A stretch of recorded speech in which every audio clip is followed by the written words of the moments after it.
જય હિન્દ, નમસ્કાર.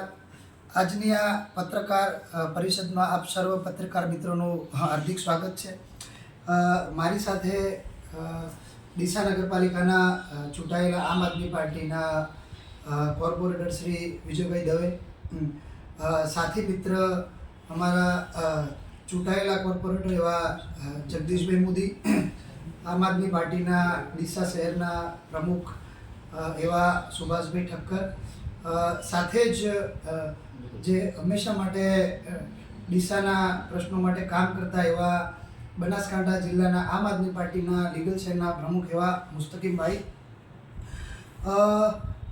ગઈકાલે આપણે જોયું કે ડીસા નગરપાલિકાના પ્રમુખ સંગીતાબેન દવેનું ભારતીય જનતા પાર્ટી દ્વારા રાજીનામું માંગવામાં આવ્યું અને એમણે ગઈકાલે કલેક્ટરશ્રીને રાજીનામું પણ આપ્યું. આમ જોવા જઈએ તો ડીસાના હજારો પ્રશ્નો છે કે જે ભારતીય જનતા પાર્ટીના ચૂંટાયેલા ધારાસભ્ય છે એમને એ પ્રશ્નોના સમાધાનમાં એવું લાગે છે કોઈ રસ જ નથી. પ્રમુખ બદલવા, પ્રમુખને રાજીનામું અપાવવું, કોઈ બીજા પ્રમુખને લાવવા, આ બધા જેને પ્રજા સાથે જેને કોઈ લેવા દેવા નથી એવા પ્રશ્નોમાં રસ લે છે. આમ જોવા જોઈએ ડીસાના પ્રશ્નોનું તો હમણાં જ તાજેતરમાં એમણે જાહેરાત કરી કે જૂના ડીસા આગળ 232 કરોડનું પ્રાણી સંગ્રહાલય બનશે. હવે તમે વિચાર કરો કે હકીકતમાં ડીસાને શું જરૂર છે. ડીસા અને જૂના ડીસાને જોડતો જે ઓવરબ્રિજ છે એ બનાવ્યો નથી, જેના કારણે ઘણું બધું ટ્રાફિક થાય છે. ઘણા બધા ઇમરજન્સીમાં પ્રેગ્નન્ટ બહેનો હોય તો એમને મતલબ ઇમરજન્સીમાં દુખાવો ઉપડે તો એમને ત્યાં ઊભું રહેવું પડે છે. ઘણીવાર હાર્ટ એટેક આવે તોય ત્યાં અડધો પોણો કલાક સુધી ઊભું રહેવું પડે છે.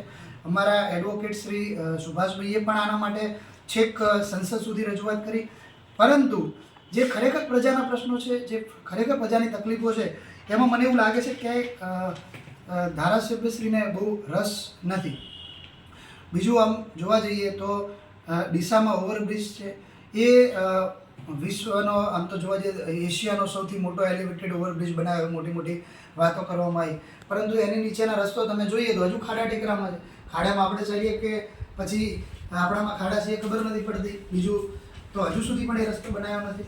બીજું ઘણા બધા સરકારી જમીનો ઉપર ગેરકાયદેસર દબાણો અને ગેરકાયદેસર કન્સ્ટ્રક્શન થઈ રહ્યા છે, પણ એમાં કેવું છે કે ડાયરેક્ટ મલાઈ આવે એટલે એમને કોઈ રસ નથી કે આ દૂર થાય. બીજું એવા ઘણા બધા ડીસામાં કોમ્પ્લેક્સ બની રહ્યા છે. લગભગ આમ જોવા જઈએ તો સંગીતાબેન જ્યારે પ્રમુખ હતા ત્યારે એમણે નોટિસ પણ આપી હતી ઘણા બધા જે બિલ્ડિંગો બનતા હતા એમને, પરંતુ એટલા માટે એમણે નોટિસ આપી હતી કે એની કોઈ સુવિધાઓ નથી, પાર્કિંગની સુવિધાઓ નથી.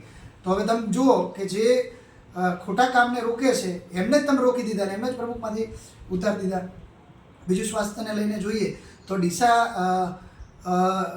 ની વચ્ચોવચ્ચ 3-4 વીઘા જમીન છે અને ત્યાં આપણી સરકારી હોસ્પિટલ આવેલી છે, પણ એ સરકારી હોસ્પિટલમાં અત્યાર સુધી છેલ્લા 2 વર્ષમાં નવી કોઈ સુવિધા ઊભી થઈ એવું મને લાગતું નથી. આમ જો કરવું હોય તેમને સિટી સ્કેન નાખી શકે, એમઆરઆઈ બનાવી શકે, સોનોગ્રાફી, ડિજિટલ એક્સરે, પરંતુ એમાં એમને કોઈ રસ છે નહીં. બીજું રખડતા ઢોરોનો પ્રશ્ન જોઈએ તો ઘણા બધા એક્સિડન્ટ આપણે રોજ જોઈએ છે કે ભાઈ વચ્ચે ગાય આવવાથી કે કોઈ પણ પ્રાણી આવવાથી એક્સિડન્ટ થયો અને ઘણા બધા માણસોના અકસ્માતમાં મૃત્યુ પણ થાય છે. તો આવી કોઈ આમને કોઈ પ્લાન છે નહીં, આમની પાસે કોઈ આયોજન નથી. એમને એક જ વસ્તુ એવી છે ક્યાંથી આપણને વધુ મલાઈ મળે અને એ મલાઈ આપવાવાળો માણસ આપણો પોતાનો હોય, એવા આ લોકોના પ્લાન અત્યાર સુધી થઈ રહ્યા છે.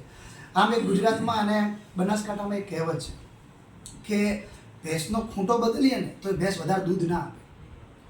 મને નથી લાગતું કે આ પ્રમુખ કોઈ પણ આવશે તો અહીંયા ડીસાના જેટલા મેં તમને પ્રશ્નો ગણાયા છે એ બધા પ્રશ્નો દૂર થઈ જશે. એ પ્રશ્નોને દૂર કરવા માટે તમારે નિયતથી કામ કરવું પડશે. સત્તાનો અહંકાર અને સત્તાનો નશો તમારે છોડી દેવો પડશે. બીજી આપણે સામાજિક પ્રાણી છીએ, લાગણીઓ સાથે જોડાયેલા છીએ એકબીજા સાથે. જો હું લાગણીની વાત કરું તો અને ભારતીય જનતા પાર્ટી પાસે નારી સશક્તિકરણ, બેટી બચાવો બેટી પઢાઓ અને નારીને અમે સશક્ત બનાવીએ છીએ.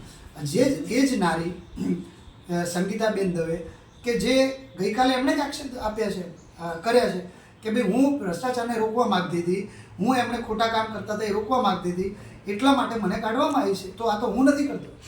સત્તા પક્ષને વિપક્ષ સવાલ પૂછે અને વિપક્ષ આરોપ લગાવે એ તો વ્યાજબી વાત, મતલબ એમ લાગે કે આ તો બોલશે જ એમ, પણ સત્તા પક્ષ અને સત્તા પક્ષમાં રહેલા જો નગરપાલિકાના પ્રમુખ એમના ઉપર આરોપ લગાવતા હોય તો નરેન્દ્રભાઈ મોદી, CR પાટીલ અને ભૂપેન્દ્રભાઈ પટેલે આનું આત્મમંથન કરવું જોઈએ. અને બીજું કે નારી શક્તિ તરીકે અને બ્રહ્મ સમાજનું પણ આમાં અપમાન એટલા માટે છે કે ભાઈ આજે જો ભારતના વડાપ્રધાન નરેન્દ્ર મોદી જો આ દેશની સૌથી બે વિચિત્ર આઇટમ ચંદ્રબાબુ નાયડુ અને નીતિશ કુમાર સાથે રહી અને જો આ દેશ ચલાવી શકતા હોય તો સંગીતાબેન દવેના સન્માન માટે, બ્રહ્મ સમાજની રિસ્પેક્ટ માટે, બ્રહ્મ સમાજના સન્માન માટે ભારતીય જનતા પાર્ટીના ચૂંટાયેલા ધારાસભ્ય સંગીતાબેન દવે સાથે કામ કરી અને આ જે ડીસાના પ્રશ્નો છે એનું નિરાકરણ લાવવું જોઈતું હતું, પણ એ લાવ્યું નથી.